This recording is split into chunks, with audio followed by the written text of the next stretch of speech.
Hello children, good morning. Hope you all are in the process of learning the revisions. And today onwards, I am going to explain you the bits on grammar which you are going to do, objective type bits.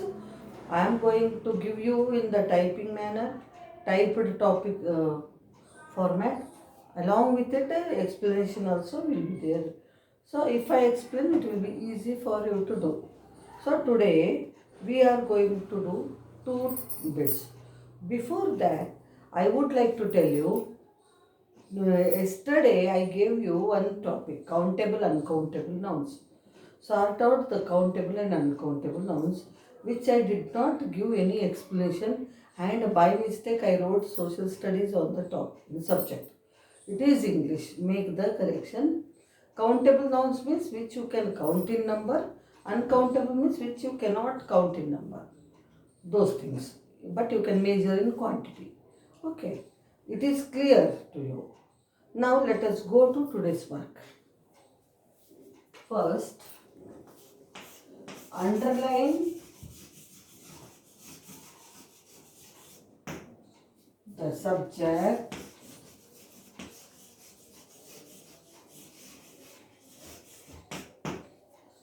and circle the object.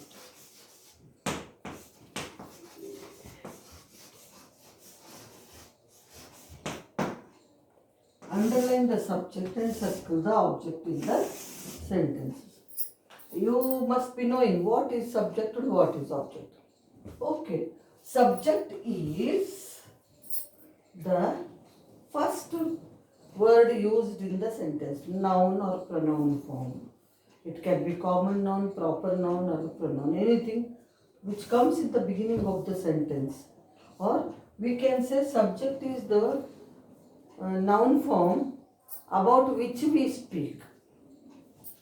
Understand? What we speak is object. Both are nouns. One comes in the beginning, one comes in the end. Who speaks is subject and about what we speak is object. For example, she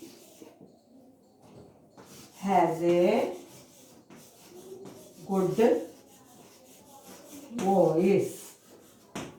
If this is the sentence, I told in the beginning one, who is speaking? She is speaking. It can be pronoun, noun or proper noun or Lata has a good voice, I can tell. Balu has a good voice also, I can tell. So, she has a good voice means she is subject here. One who speaks. About what speaks? About her voice. This is the object. Subjects come in the beginning, object always comes in the end of the sentence. Remember, subject comes in the beginning and object comes in the end of the sentence. So what is your heading? Underline the subject and circle the object is your heading. So she is subject and voice is object. Second, Rohan played football. Here, Rohan is subject. One who does the action is subject. On what action is done is object. Football is object. Now, the dog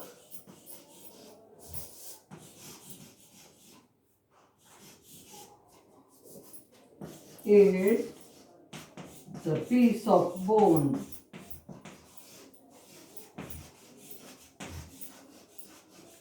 So here the dog is subject. What the dog ate? The piece of bone.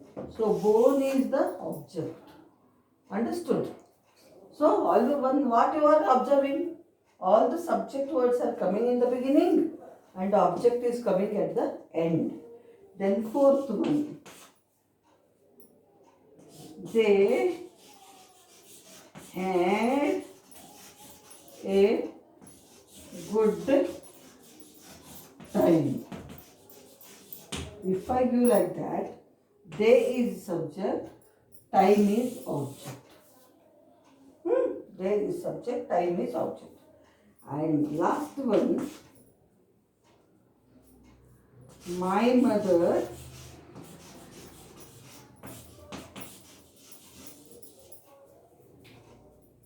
made a delicious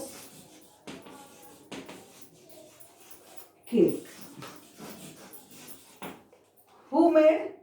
Mother. So my mother is subject. What she made? Cake she made. So cake is the object. So what you observe in all here?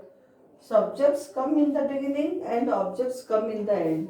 What heading you got? Underline the subject. So you are underlining, drawing a line under it, and circling, rounding up the objects. Remember, and while doing anything in the exam, read the heading properly and do. Hope this is clear.